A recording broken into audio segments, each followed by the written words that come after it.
In the middle of tremendous darkness and personal tragedy, false lights are trying to guide us, and they can bring shipwreck. We must be focused on God's pathways and His light in the storms of life.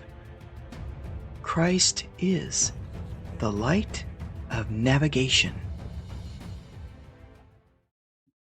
Hello and welcome to the Light of Navigation and the God Stories. My name is Marguerite Lever-Woodall, and I'm an author, speaker, and your host. I write short stories about real-life supernatural encounters with God, and I love to explore what it is, what it means to follow God's pathways.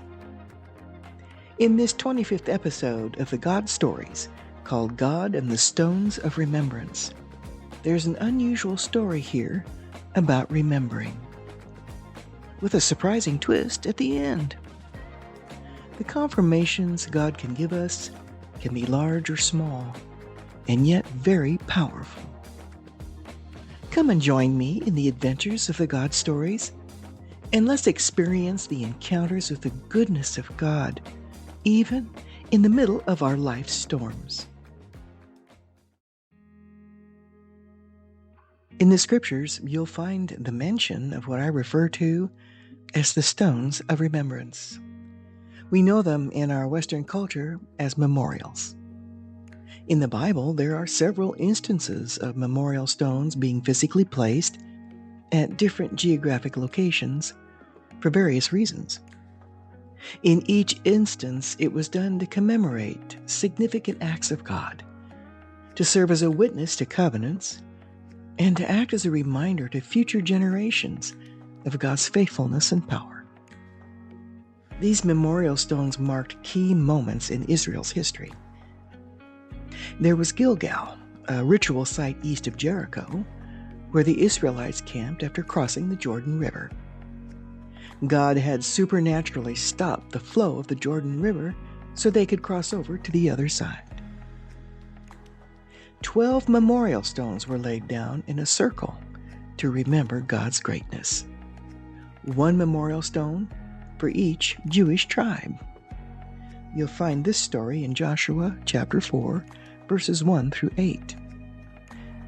Genesis 28, 10 through 22 recounts Jacob's visitation from the Lord in a dream, which caused him to set up a memorial stone the next day. He named the place Bethel, or House of God, which had left him in awe of the presence of the God he'd encountered there.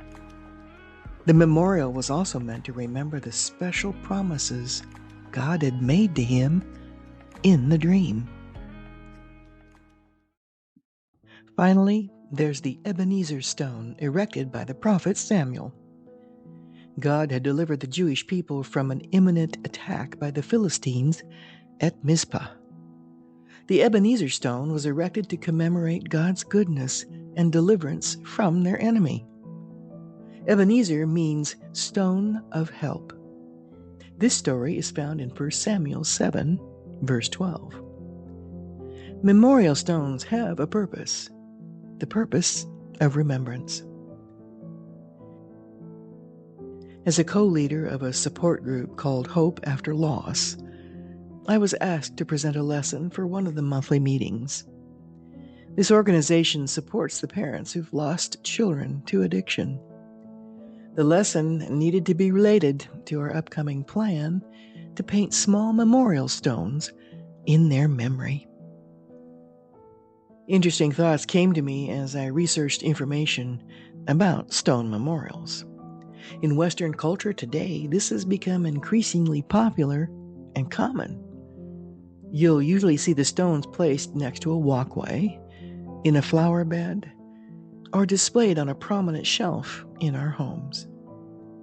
Stones don't deteriorate or disintegrate. There may be some weathering, but they're pretty indestructible.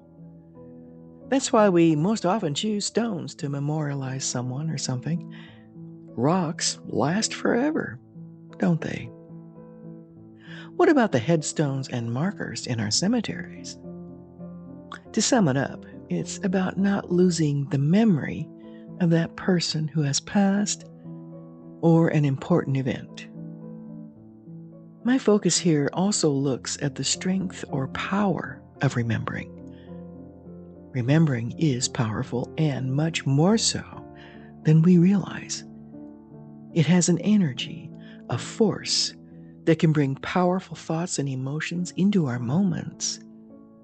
It will bring either destructive or constructive, high-powered movement in life. David, an Israelite king, would deliberately and methodically revisit memories of previous victories that God had given him just before any major battle. Revisiting or remembering former victories God had given him in the past empowered him for the present battle that was about to take place. He did this for several minutes, voicing aloud a deliberate verbal recount of God's faithfulness through the previous battles and the victories that were given. His vocal narration of remembrance energized and strengthened him. It deepened his trust in God for victory in the battle ahead. David was empowering his faith through remembering the God-given victories of the past. I also reflected on the power of our remembrances concerning our loved ones who have died.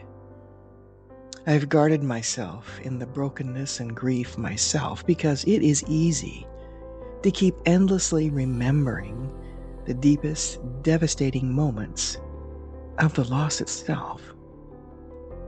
I don't want to go beyond the normal time frame of the grief journey in what God allows. Grief has work to do, but only for a season. Deep down, we don't want our loved ones to think that we've forgotten them, or that we don't remember them frequently. When I've thought about this, it's deeply painful. It's as though I feel guilt or fear at times for moving forward in life or for finally coming out of the other side of the valley of grief. Maybe deep down we believe or feel we've betrayed them by doing so.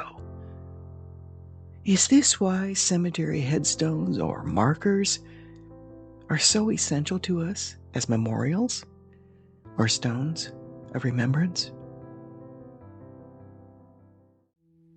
There can be other powerful moments of recall or remembering. What about the memories of the horrific and painful actions of a manipulative addict or an abuser in the family? Why do we only seem to remember where we fell short through it all? There's a destructive power, emotionally and mentally, associated with remembrances of this nature. It's not that we dismiss these memories, which are a part of the fabric of our life journey. That's just plain denial. We often overlook one detail regarding this, though.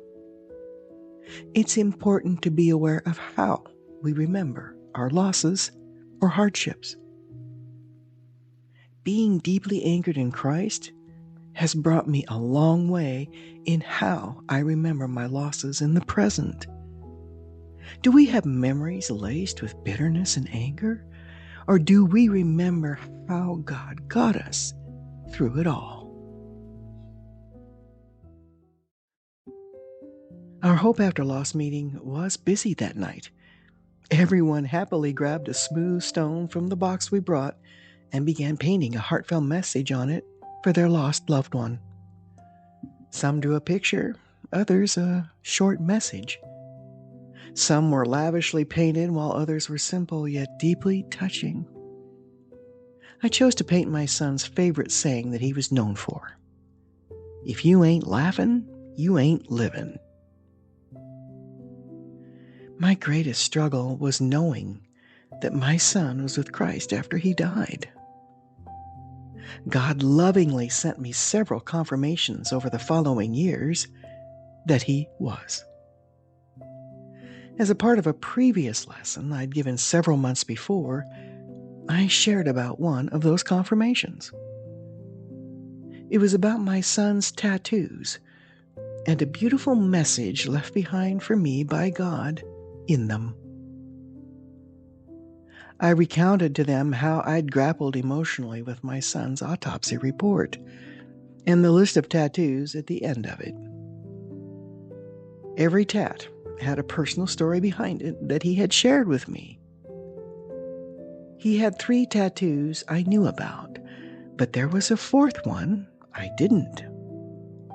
And I'll never forget what I found. There was one more tattoo listed in the report that Randall had had done shortly before he died. And it was written over his heart. I was stunned as I read it, and what it said. It said, "Forgiven." At the close of my lesson about the Stones of Remembrance that night, and as we finished painting the stones, there was a closing thought that I shared. The Apostle Peter stated in the Scriptures, "As you come to him, Jesus Christ, the living stone, rejected by humans, but chosen by God and precious to him, you also, like living stones, are being built into a spiritual house to be a holy priesthood, offering spiritual sacrifices acceptable to God through Jesus Christ." This is found in 1 Peter chapter 2, verses 4 through 5. I asked them a question. Could it be that we're meant to be stones of remembrance as well? Are we supposed to be a living, breathing memorial? Are we a rock-solid display of who God is and what He's accomplished in our lives because we know Him intimately? When our meeting ended, we collectively placed all the finished painted stones on a nearby table for display. I was deeply moved as I looked at the heartfelt words and pictures painted on all those stones, each word describing the lost son or daughter on it. It was heartbreaking. Each was unique in its own way.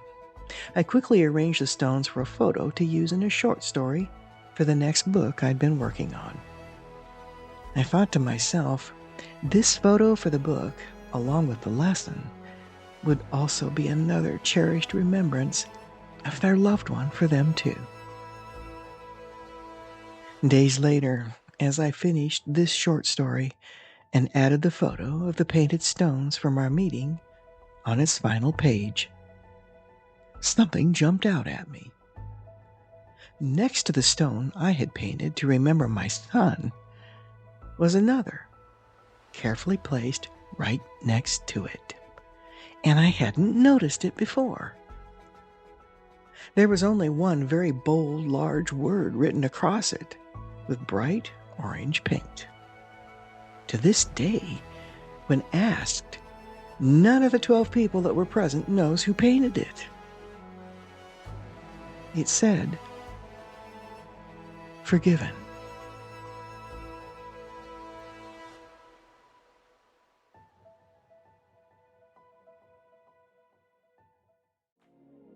Thank you so much for allowing me to share my story. If this podcast has blessed you and will bless someone else as well, please pass it on. As always, your comments are valued and subscribing is also appreciated. The best is yet to come in the God stories. Stay tuned, and in the 26th episode, I'll share another testimony to lift up and empower your faith. If we draw close to Him, He will definitely draw close to us.